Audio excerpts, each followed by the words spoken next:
আসসালামু আলাইকুম। আইএলটিএস রিডিংয়ে ট্রু ফলস নট গিভেন কীভাবে সহজে সলভ করা যায় এটা নিয়ে আজকে আমরা আলোচনা করব।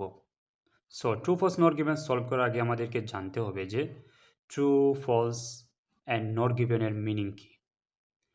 ট্রু দ্বারা আসলে উদ্দেশ্য হচ্ছে আপনার স্টেটমেন্ট যেটি হবে এটার যে কিওয়ার্ড এটি প্যাসেজের সাথে হুবহু মিল থাকতে হবে। সো কিওয়ার্ডটি কী?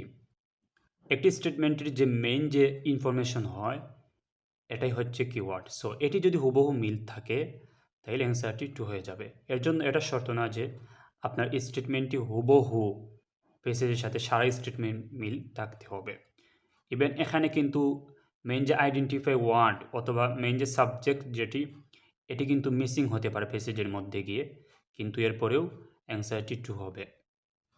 আর ফলসের মিনিং হচ্ছে স্টেটমেন্টের যে কিওয়ার্ড যেটি হবে এটি প্যাসেজের বিপরীত হবে।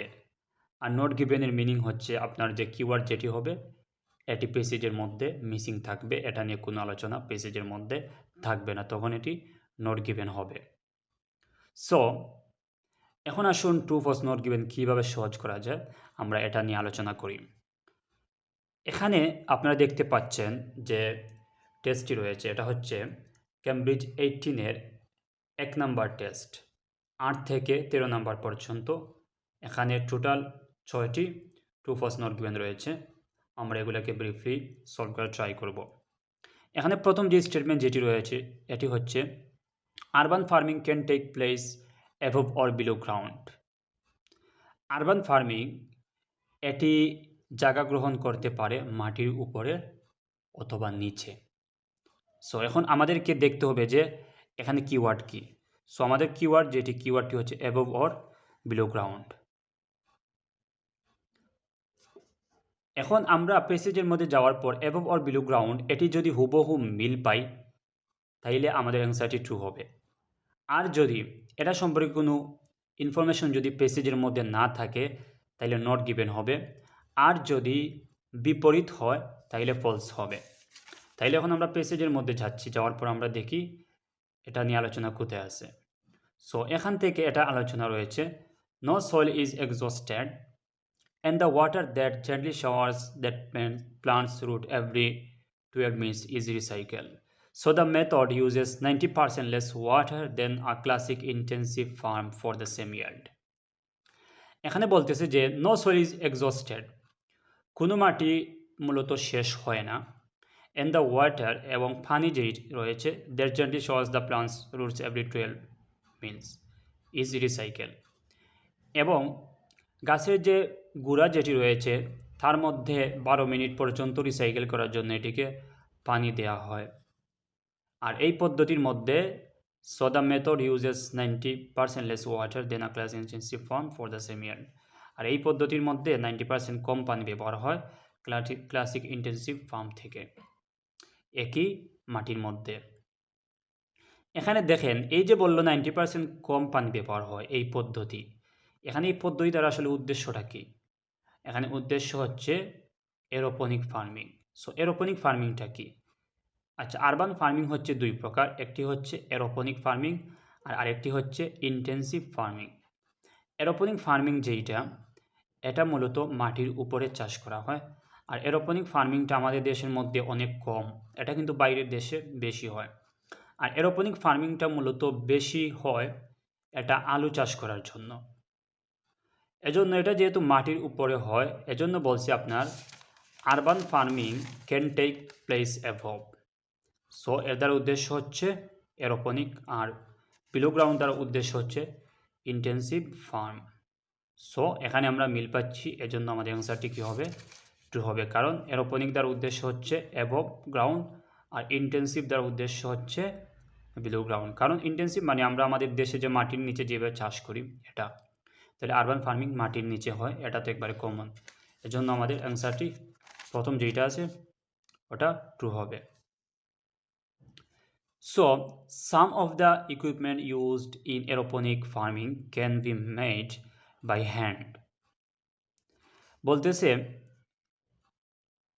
এরোপনিক ফার্মিংয়ের মধ্যে যেই সমস্ত সরঞ্জামাদি ব্যবহার হয়, তোর মধ্য থেকে কিছু সরঞ্জামাদি যেগুলো হাতের মাধ্যমে তৈরি হয় এগুলা ব্যবহার হয়। তাইলে দেখতে হবে যে মেড বাই হ্যান্ড, এটা হচ্ছে আমাদের কিওয়ার্ড। আর এখানে আমরা লোকেশন ওয়ার্ড হিসাবে ইকুইপমেন্ট যেটা আছে এইটাকে আমরা নিতে পারি। সো মেড বাই হ্যান্ড এটা যদি আমরা প্যাসেজের মধ্যে গিয়ে পাই তাহলে আমাদের অ্যান্সারটি ট্রু হবে। আর যদি এটা নিয়ে কোনো ডিসকাস না থাকে তাহলে নট গিভেন হবে। আর যদি হ্যান্ডের পরিবর্তে অন্য কোনো জিনিসের কথা বলে তাহলে অ্যান্সারটি ফলস হবে। সো এখন আমরা প্যাসেজের মধ্যে যাওয়ার পর আমরা প্রথমে লোকেশন ওয়ার্ড বা আইডেন্টিফাই ওয়ার্ড যেটা এটা খুঁজে বাইর করব। আর এটা ছিল আমাদের ইকুইপমেন্ট। সো এটার জন্য আমাদেরকে এখানে দেখতে হবে এই যেখানে ইকুইপমেন্ট আছে। তারা বলতেছে aeroponic farming he says is virtuous the equipment white little can be installed on the almost any flat surface and is cheap to buy। আরেকটা কথা বলে রাখি, আইডেন্টিফাই ওয়ার্ড অ্যান্ড কিওয়ার্ড যেখানে থাকবে, যে সেন্টেন্সের মধ্যে থাকবে, এই সেন্টেন্সের মধ্যে আপনাকে অবশ্যই অ্যান্সার বসাতে হবে। আপনি যদি এই সেন্টেন্সটি ক্রস করেন তাহলে আপনার অ্যান্সারটি অবশ্যই ভুল হবে। তাইলে আমরা এখানে ইকুইপমেন্ট পেয়েছি। তাহলে দেখেন তো এখানে হ্যান্ড নিয়ে কোনো আলোচনাই নাই, ইভেন হ্যান্ডের বিপরীত কোনো ইনফরমেশন নাই। শুধুমাত্র এটাই বলছে যে can be install on almost any flat surface, যে এই সরঞ্জামাদি যেগুলো আছে সূক্ষ্ম যে সরঞ্জামাদি যেগুলোর ওজন অনেক কম, এগুলো মূলত বলতেছে এই যে মাটি যে আছে, মাটির এই উপরের অংশ যে আছে এগুলোর মধ্যে এটাকে সেট আপ করা যেতে পারে। আর এগুলা কিনতে অনেক কম টাকা খরচ হয়। কিন্তু এখানে এটা বলা হয় নাই যে এই ইকুইপমেন্ট যে এটা হাত দিয়ে বানানো হয়েছে না কি দিয়ে বানানো হয়েছে, এরকম কোনো আলোচনা নাই। সো এখানে আমাদের কিওয়ার্ড যেটা ওইটা আমরা মিসিং পাচ্ছি, এর জন্য আমাদের অ্যান্সারটি নট গিভেন হবে। সো যখন কিওয়ার্ডটি মিসিং থাকবে তখন অবশ্যই অ্যান্সারটি নট গিভেন হবে। পরেরটি হচ্ছে urban farming relies more on electricity than some other types of farming.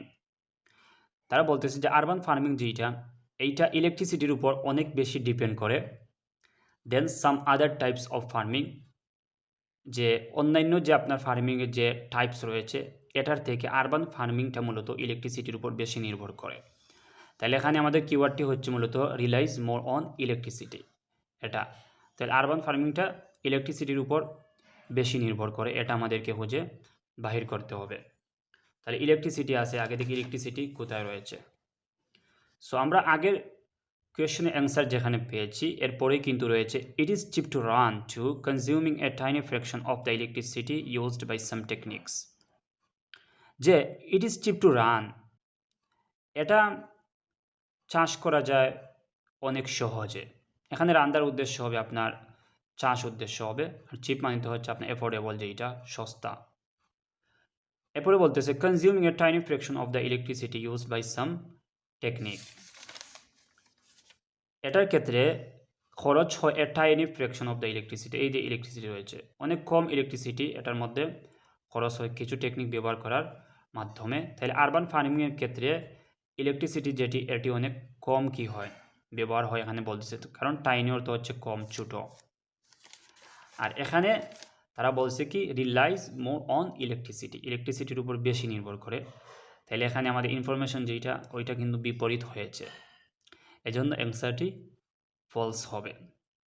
তাহলে প্রথমটি অ্যান্সার হবে ট্রু, পরেরটি অ্যান্সার হবে নট গিভেন, আর পরেরটা অ্যান্সার হবে ফলস হবে।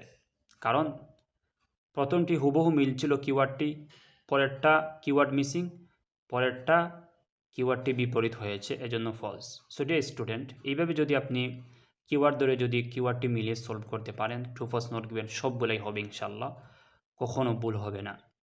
আর অবশ্যই একটি কথা মাথার মধ্যে রাখতে হবে, true false not given proper solve করার জন্য আপনাকে অবশ্যই মোটামুটি সেন্টেন্সের মিনিং জানতে হবে, স্পেশালি কিওয়ার্ড যেটা আছে কিওয়ার্ডের মিনিং জানতে হবে, কিওয়ার্ডটি ভালো করে ধরা শিখতে হবে। যদি প্রপার ওয়েতে যদি প্র্যাকটিস করতে পারেন, সলভ করতে পারেন, সবগুলাই হবে। আর ট্রু ফলস নট গিভেন যদি সবগুলা মেকশিওর করা যায় তাহলে অবশ্যই ভালো একটি স্কোর আশা করা যায়। Thank you so much for hearing me and being with me. All the best. Assalamu alaikum.